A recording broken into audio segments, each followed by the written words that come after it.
Did anyone ever tell you the brutal truth about life after 80? Crossing into your 80s brings a quiet shift that few talk about. Not birthdays or slower mornings, but the deeper, often unspoken changes. It's a time filled with wisdom and loss, presence and distance, peace and sometimes deep loneliness.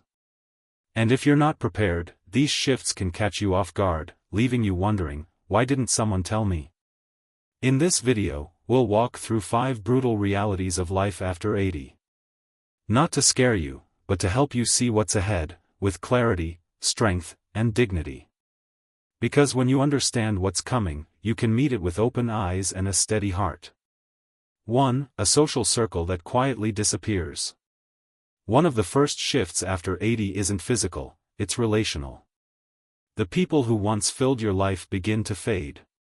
Friends pass. Neighbors move. Siblings grow quiet. Even longtime companions may stop calling. It's not personal. It's just time. One day, you wake up and realize the phone doesn't ring like it used to. The family visits grow shorter, and conversations feel more distant. It's a slow erosion of everyday connection, and it hurts in ways that don't always show. Walter, 84, used to go to the same coffee shop every morning. His friends were there. The staff knew his order. But one by one, those friends stopped coming. Some passed away, some just stopped driving. One day, he told me, "It's strange to walk into a place where everyone used to know your name, and now you're just the man in the corner booth." But here's the truth, knowing this happens gives you a chance to act. You can choose to reach out, through a church group, a hobby club, a lunch you initiate. Because after 80, connection won't always come to you. You'll need to go get it. And you already have the courage to do that. 2. A body that doesn't bounce back. By 80, your body stops whispering and starts speaking clearly. Aches linger. Fatigue stretches into days. And even a small health issue can change everything. You might feel fine in the morning, and by evening, a cough or dizziness lands you in a waiting room. What once needed a nap now needs treatment. And sometimes, recovery doesn't bring you back to where you started. Gloria, 81, loved gardening and walks around the neighborhood. But after a minor fall, everything changed. Weeks of rest turned into months of reduced strength. "I thought I was just taking a break," she said. But my body treated it like a full stop. After 80, rest doesn't always restore, it can accelerate decline if you're not careful.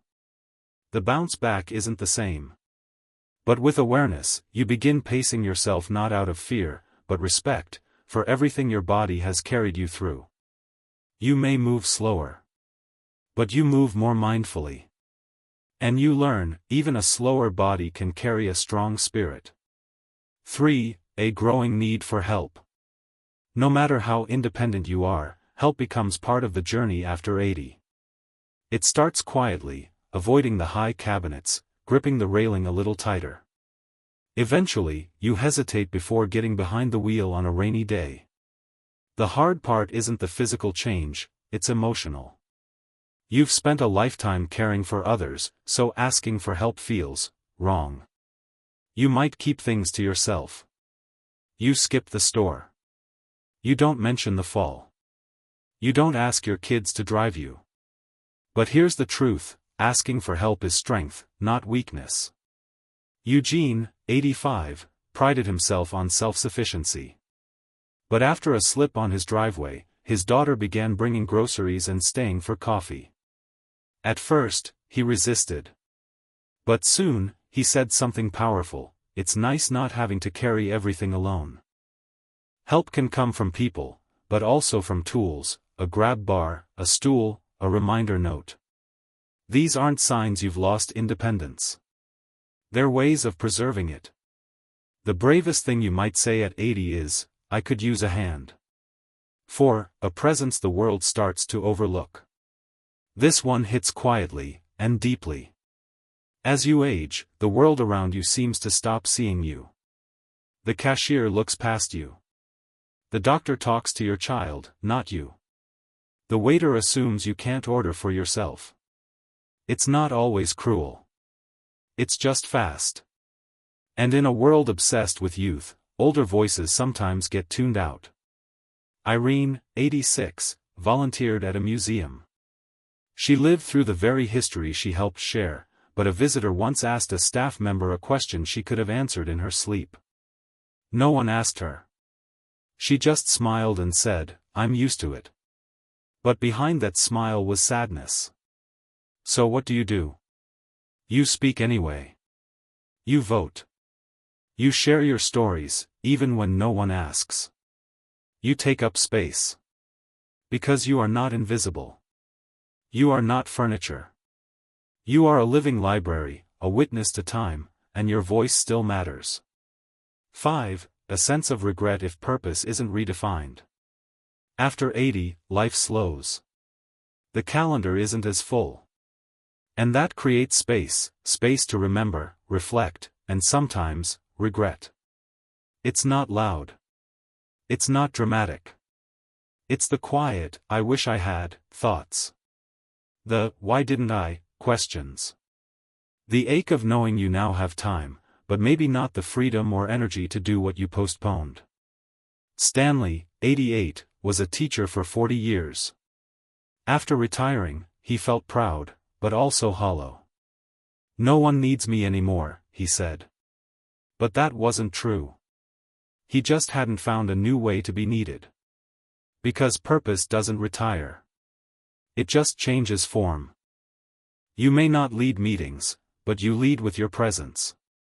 You may not build things, but you build courage in others. You may not fix big problems, but you ease someone's loneliness with a smile.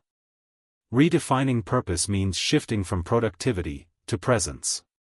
From doing to simply being.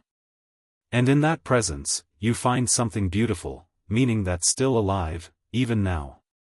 Final thoughts. Reaching your 80s is no small thing.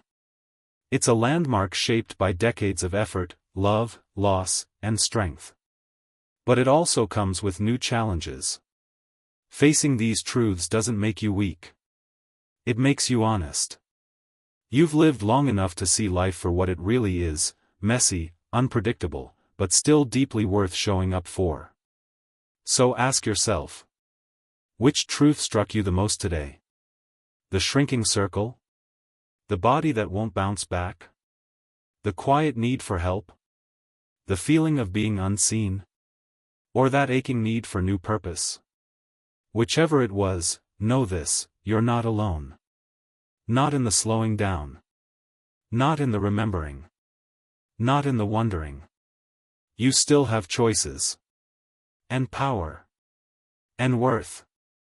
This chapter of life isn't the end.